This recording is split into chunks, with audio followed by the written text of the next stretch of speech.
जय हिंद। स्वागत है आपका हमारे YouTube channel grow up classes में।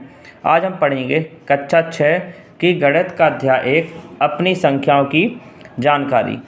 इसमें पहला क्वेश्चन है 1 मिलियन में कितने 100,000 होते हैं। तो 1 मिलियन होता है 10 लाख के बराबर। तो पहले हमने लिख लिया 1 मिलियन, उसके बाद लिखा हमने 100,000। इसके बाद हमने देखा कि दोनों में कितने जीरो कॉमन है। तो देखिए 1 2 3 4 और 5। तो 1 मिलियन के हमने 5 जीरो काट दिए, 1 2 3 4 और 5। तो क्या बचा आपका 10। तो इसलिए हमने लिख दिया अतः 1 मिलियन में 10 100,000 होते हैं। इसके बाद प्रश्न नंबर 2 है संख्या 6078 का नाम शब्दों में व प्रसारित रूप में लिखिए। तो पहले हम लिखते हैं इसको शब्दों में। 6078 को शब्दों में लिखेंगे हम 6078। इसके बाद 6078 का प्रसारित रूप है, सबसे पहले लिखा है 6 तो हमने 6 लिखा। इसके बाद कितने अंक हैं 3, तो 3 जीरो लगा दिए, प्लस लगाते हैं। इसके बाद जीरो, तो जीरो है इसलिए इसके बाद और हमें 2 जीरो लगाने की ज़रूरत नहीं है, प्लस लगाया। इसके बाद लिखा हमने 7 के बाद सिर्फ अंक है 1 इसलिए 1 जीरो, फिर लगाया प्लस। इसके बाद है 8 और 8 के बाद कुछ अंक नहीं है इसलिए 8 के बाद हम जीरो नहीं लगाएंगे। इसके बाद प्रश्न क्रमांक 3 है अंकों 9 0 1 6 में सबसे बड़ी व सबसे छोटी संख्या बनाइए। तो सबसे बड़ी संख्या है 9 6 1 0। सबसे बड़ी संख्या बनाई जाती है सबसे पहले बड़ा अंक, फिर उसके बाद उससे छोटा, फिर उससे छोटा और सबसे छोटा, तो आपकी सबसे बड़ी संख्या बन जाती है। इसके बाद इन्हीं अंकों से हमें बनानी है सबसे छोटी संख्या। तो सबसे छोटी संख्या बनाने के लिए हम सबसे पहले सबसे छोटी संख्या लिखेंगे, फिर उससे बड़ी, फिर उससे बड़ी। तो सबसे छोटी संख्या है इसमें 0, इसके बाद 1, फिर 6 और 9। इसके बाद प्रश्न क्रमांक 4 है 92 392 4456 और 8970 में सबसे बड़ी व सबसे छोटी संख्या लिखिए। तो इसमें सबसे बड़ी संख्या है 8970 और सबसे छोटी संख्या है 92। इसके बाद प्रश्न क्रमांक 5 है संख्याओं 1748 3950 2010 1987 और 805 को आरोही क्रम में लिखिए। तो आरोही क्रम कहलाता है बढ़ते क्रम, यानी छोटे से बड़ा। तो इसमें सबसे छोटा अंक है 805, इससे बड़ा है 1748, 1987, 2010 और सबसे बड़ा है 3950। तो ये हो गया संख्याओं का आरोही क्रम। इसके बाद प्रश्न क्रमांक 6 है दवाई की गोलियों के एक बक्से में 2 लाख गोलियां हैं जिनमें प्रत्येक का भार 20 मिलीग्राम है। इस बक्से में रखी सभी गोलियों का कुल भार ग्रामों में कितना है और किलोग्राम में कितना है।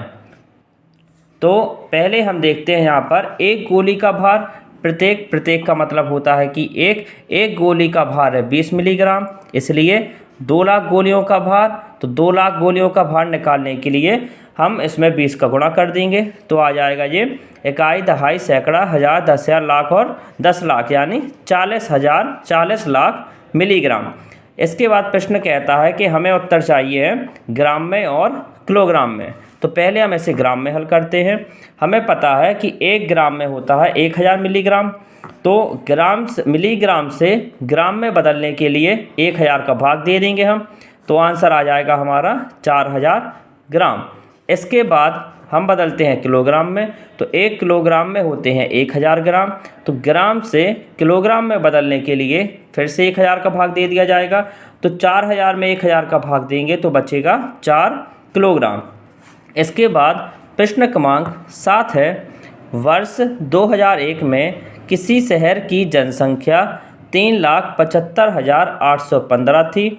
वर्ष 2021 में पता चला कि जनसंख्या में 89,209 की वृद्धि हो गई। तो बताइए वर्ष 2021 में शहर की जनसंख्या क्या थी। तो सबसे पहले हम लिखते हैं कि 2001 में शहर की जनसंख्या कितनी थी। इसके बाद हमने लिखा जनसंख्या में वृद्धि कितनी हुई। तो जनसंख्या में वृद्धि हुई 89,209। तो 2021 में शहर की जनसंख्या होगी, इन दोनों संख्याओं को हम जोड़ देंगे तो 2021 में शहर की जनसंख्या 4,65,024 होगी। इसके बाद प्रश्न क्रमांक है आपका 8। एक चुनाव में सफल प्रत्याशी ने 6,91,782 मत प्राप्त किए, जबकि उसके निकटतम प्रतिद्वंदी ने 3,80,510 मत प्राप्त किए। सफल प्रत्याशी ने चुनाव कितने मतों से जीता? तो पहले हम लिखते हैं कि सफल प्रत्याशी ने मत प्राप्त किए 6,91,782, निकटतम प्रतिद्वंदी ने मत प्राप्त किए 3,80,510। तो इन दोनों में हमें अंतर बताना है कि कितने अंतर से ये जीते। तो अंतर निकालने के लिए हमें मत प्राप्त किए में से निकटतम प्रतिद्वंदी को जितने मत प्राप्त हुए हैं उसको घटा देंगे तो आंसर आ जाएगा 3,11,272। इसके बाद प्रश्न क्रमांक 9 है। एक बर्तन में 4 लीटर 500 मिलीलीटर दही है, 25 मिलीलीटर धारिता वाले कितने गिलासों में इसे भरा जा सकता है? तो देखिए, सबसे पहले तो हम 4 लीटर और 500 मिलीलीटर को मिलीलीटर में बदल लेंगे। तो मिलीलीटर में बदलने के लिए हम देखते हैं कि 1 लीटर में होते हैं 1000 मिलीलीटर। तो 4 लीटर में 4 को गुणा कर देंगे हम 1000 मिलीलीटर से, और ये 500 तो पहले से मिलीलीटर में है तो इसको हमने लिख दिया प्लस में। 4 का 1000 से गुणा किया तो हो गया 4000 मिलीलीटर प्लस 500 मिलीलीटर, इन दोनों को जोड़ा तो आ गया 4500 मिलीलीटर। इसके बाद हमें निकालना है कि कितने गिलासों में भरा जा सकता है। तो गिलासों की संख्या निकालने के लिए हम 4500 में 25 का भाग दे देंगे तो आ गया आंसर कि 180 गिलास में भरा जा सकता है। इसके बाद अंतिम प्रश्न है प्रश्न क्रमांक 10। एक व्यापारी द्वारा पिछले वर्ष बेची गई वस्तुओं की दर व मात्रा निम्न सारणी में दर्शाई गई है। तो ये सारणी जो दी गई है इसमें सभी के रुपए और भार दिया गया है। तो शक्कर है 40 रुपये प्रति किलोग्राम, मात्रा है 21,603 किलोग्राम, आटा है 30 रुपये प्रति किलोग्राम, मात्रा है 34,782 किलोग्राम, पेंसिल है 3 रुपये प्रति नग, जो मात्रा है इसकी 28,520, अभ्यास पुस्तिका है 8 रुपये प्रति नग, मात्रा है 30,004, और साबुन की टिकिया है 9 रुपये प्रति नग, मात्रा है 15,985। अब इसके बाद प्रश्न है, उपरोक्त सारणी की सहायता से बताइए कि व्यापारी द्वारा बेची गई कुल शक्कर और आटे का भार कितना होगा। दूसरा, पिछले वर्ष पेंसिल से कितनी अधिक अभ्यास पुस्तिका बेची गई, और तीसरा है 325 साबुन की टिकिया का मूल्य होगा। तो पहला हम हल करते हैं, व्यापारी द्वारा बेची गई कुल शक्कर और आटे का भार। तो देखिए, कुल शक्कर और आटे का भार निकालने के लिए हम शक्कर देखते हैं कितनी मात्रा में बेची गई, 21,603 किलोग्राम, तो हमने पहले वो लिख दिया। इसके बाद आटा, तो आटा की मात्रा है 34,782, तो हमने इसकी मात्रा भी लिख दी। इसके बाद इन दोनों को हमने जोड़ दिया तो आ गया 56,385 किलोग्राम, इन दोनों का कुल भार। इसके बाद दूसरा है, पिछले वर्ष पेंसिल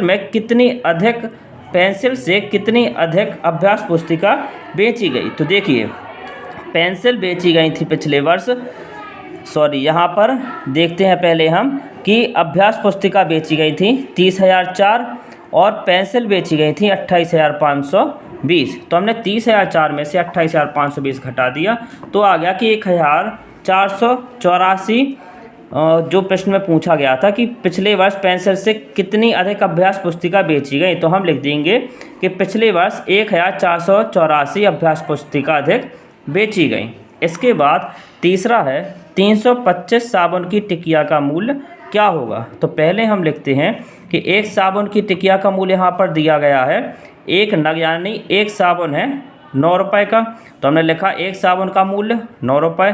फिर सवाल में पूछा गया था कि 325 साबुन की टिकिया का मूल्य, तो हमने लिखा 325 साबुन का मूल्य।